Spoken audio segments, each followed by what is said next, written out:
Hey, this is Mike from Junkie on Crafts and Builds, and today we have a twofer in regards to the new Marvel Studios X-Men 97 wave of figures.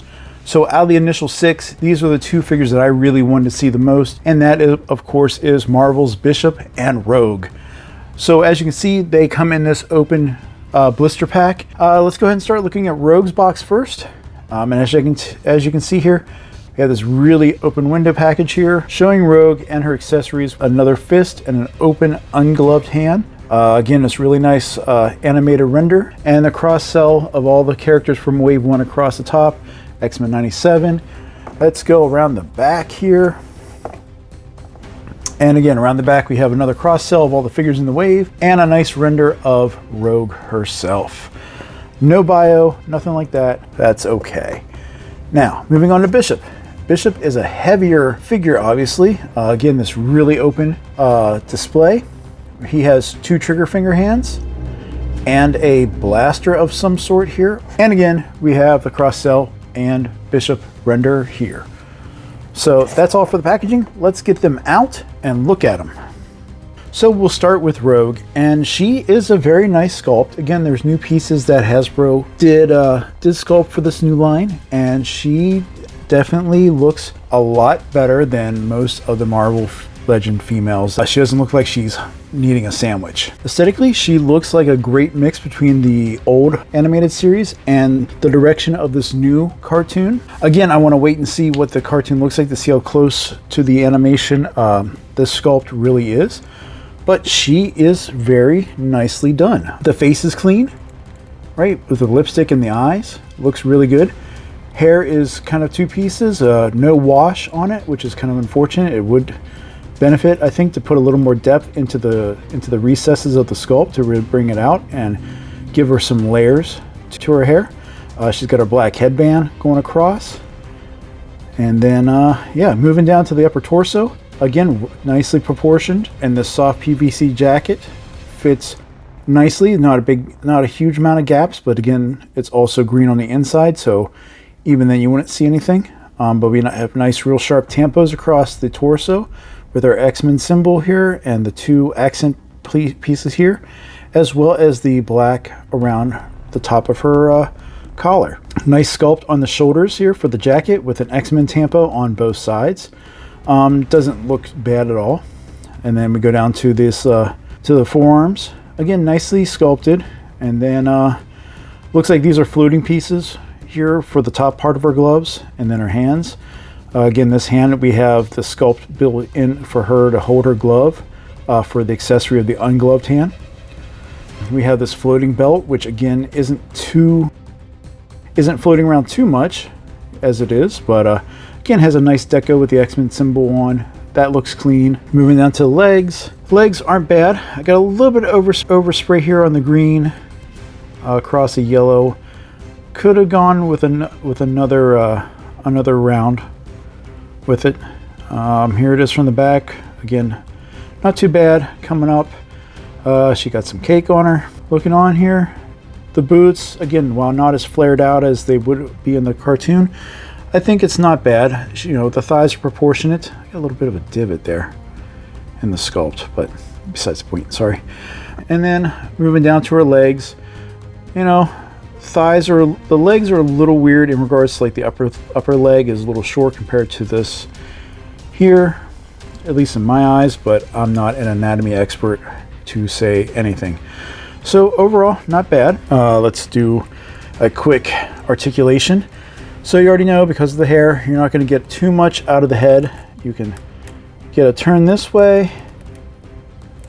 You can go all the way around that way, obviously. Up, you don't really get much of anything. Down, you get that far. You know, not fantastic, but not horrible. Let's see, shoulders, you can get a T-pose with her. We have rotation here at the shoulder on a soft ratchet. Elbows, pinless, single jointed. That's unfortunate.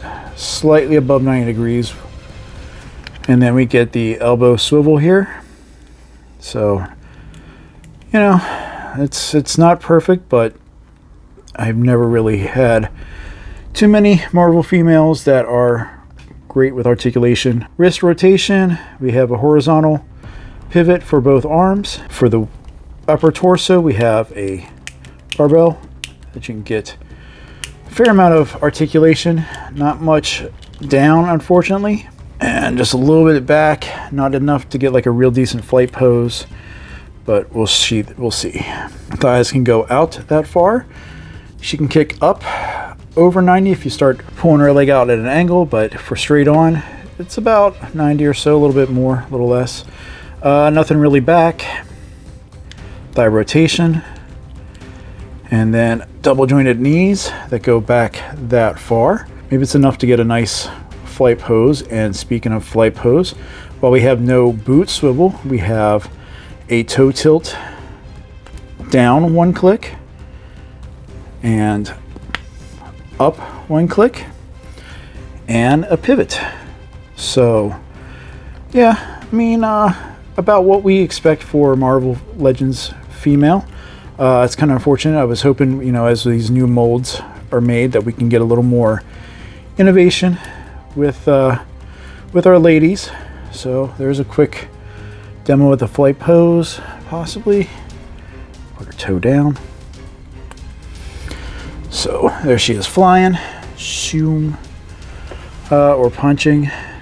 So, and if we take this arm off, like I said, these are a floating piece. Ungloved hand to sap the power off of someone. And then all she has is another fist for this hand that takes the ungloved portion off.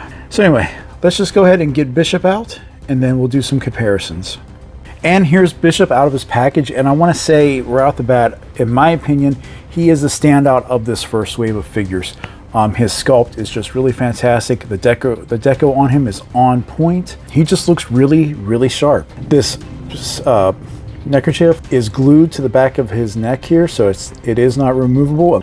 He's got these soft pliable rubber pieces for his shoulders that are attached to the upper body here. Looks like they're glued to the top here of the shoulder, so but they don't hinder the arm at all. Like I said, the deco coming down the body is pretty clean, actually. Slightly off when it gets down to the leg here. You can see the line comes down through the belt. It's slightly off here. That's very minor. A little bit of touch up there. The yellow could use another coat, especially down here in the lower part of the leg. It could use another coat, especially on the legs. The upper body isn't as bad. And then the back of the legs and upper body here as well. The blue for the plastic is good, though it doesn't match the lower legs, but like I said, it's a different material coming around. But the sculpt is really nice, and the face is really nice. It's a good mix of, like I said, real life and this animated style. I already said this rubber piece is glued on here, but then this is just a soft pliable rubber for the holster here. Let's just look at the accessories he comes with. Again, he has a fist and open hand for out of the box, and then he has 2 trigger hands, and then he has his blaster, and it's a soft gummy rubber.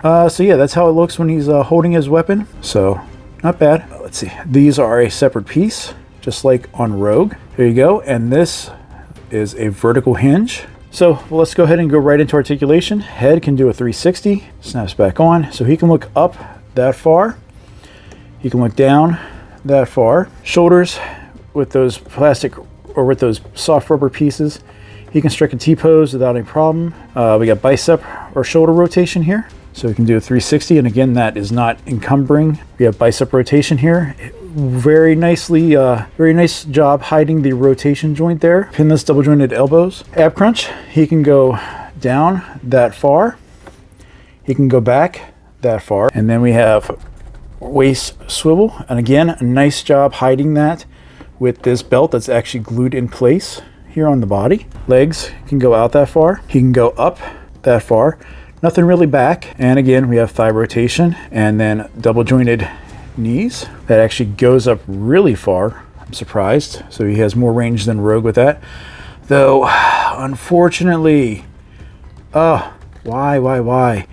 So again, we have a yellow piece here for his kneecap that's been painted, but then you have this big yellow stripe along his knee where it bends. It's so distracting. That's unfortunate. We have a boot swivel, we have a toe tilt down nicely, We have 2 clicks up nicely, and we have a nice pivot. So I think he is the standout figure of this wave. Oh, and let's do this.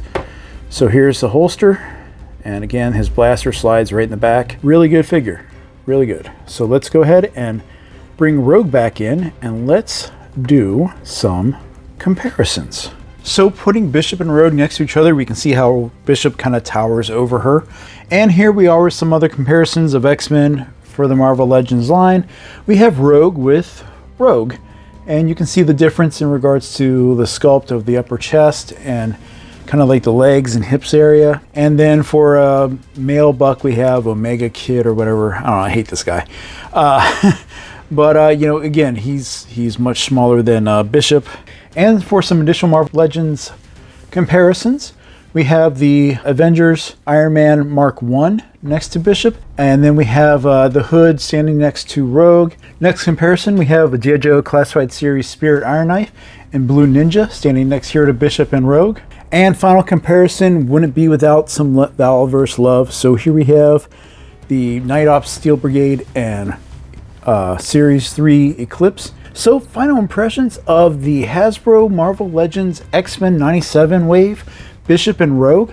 I think they're off to a really good start. I see some really good improvements and also some lingering effects from this, from being part of the Marvel Legends line. I think the standout for me is Bishop between the two, just because of his articulation, the sculpt, and just the really clean look for him. Rogue isn't a slouch either. It's unfortunate we still deal with single jointed elbows. Overall, they're not bad figures at all. They're really great additions, and I'm really curious to see how this new cartoon is going to unfold. So that's about all I have. Thank you guys for watching, and have a great day. Bye.